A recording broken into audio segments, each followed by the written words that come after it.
అదే సమయంలో తెలంగాణ ఆర్థిక వ్యవస్థలో ఇతర రంగాలకు కూడా వృద్ధి రేట్లో తరుగుదల నమోదు చేశాయి.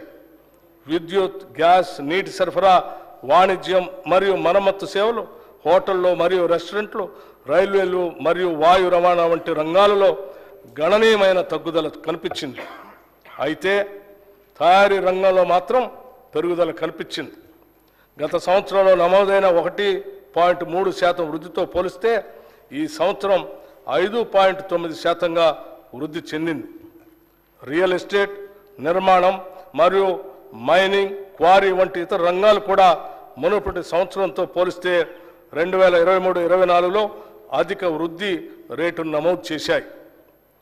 తెలంగాణ తలసరి ఆదాయం ప్రస్తుత ధరల ప్రకారం 2023-24లో 3,43,297 రూపాయలుగా ఉంటుందని అంచనా. గత తలసరి ఆదాయం 3,09,912 రూపాయలు. దీనితో పోలిస్తే ఈ సంవత్సరం పెరుగుదల కల్పిస్తున్నప్పటికీ వృద్ధి రేటు మాత్రం క్షీణించింది. కాంగ్రెస్ పార్టీ ఎన్నికల మేనిఫెస్టోలో ప్రకటించిన విధంగా అధికారంలోకి వచ్చిన వెంటనే ప్రగతి భవన్ను మహాత్మా జ్యోతిబా పూలే భవన్గా మార్చి ప్రజా పరిపాలనకి శుభారంభం చేశాం. ప్రతి వారం 2 రోజుల్లో ప్రజావాణి నిర్వహిస్తూ ప్రజల కష్టాలను ప్రత్యక్షంగా తెలుసుకుంటున్నాం. ఈ 2 నెలల్లో 43,054 దరఖాస్తులు వస్తే వాటిలో 14,951 ఇళ్ల కొరకు, 8,927 భూ సమస్యల గురించి, 3,267 పెన్షన్ల గురించి మరియు 3,134 ఉద్యోగ కల్పన గురించి వచ్చాయి. ప్రజావాణిలో వికలాంగులు, వృద్ధులు, మహిళలు మరియు పిల్లల కొరకు ప్రత్యేక కౌంటర్లను ఏర్పాటు చేసి అదనపు సౌకర్యాలు కూడా కల్పించాం.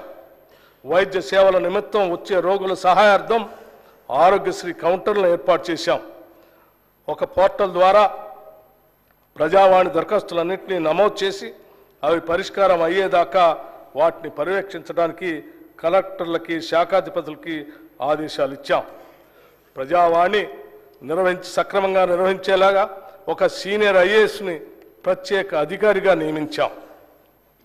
సంపూర్ణ ప్రజా సంక్షేమమే కాంగ్రెస్ ప్రభుత్వ ప్రణాళిక. అందుకే 6 హామీలను ప్రజల ముందు ఉంచి వారి ఆమోదంతో ఈ శాసనసభ వేదిక ద్వారా వాటిని అమలు చేసేందుకు మా ప్రణాళికను మీ ముందు ఉంచుతున్నాం. హామీ ఇచ్చిన 6 గ్యారంటీల్లో 2 గ్యారంటీలు మేము బాధ్యతలు స్వీకరించిన 48 గంటల్లోనే ప్రారంభించి కాంగ్రెస్ ప్రభుత్వ చిత్తశుద్ధిని నిరూపించుకున్నాం. 6 హామీల అమలుకై అర్హులైన లబ్ధిదారుల నుండి దరఖాస్తులు స్వీకరించడం కోసం ప్రత్యేకంగా డిసెంబర్ 28 నుండి జనవరి 6 వరకు గ్రామాల్లో మరియు వార్డుల్లో సభలు ఏర్పాటు చేయడం జరిగింది.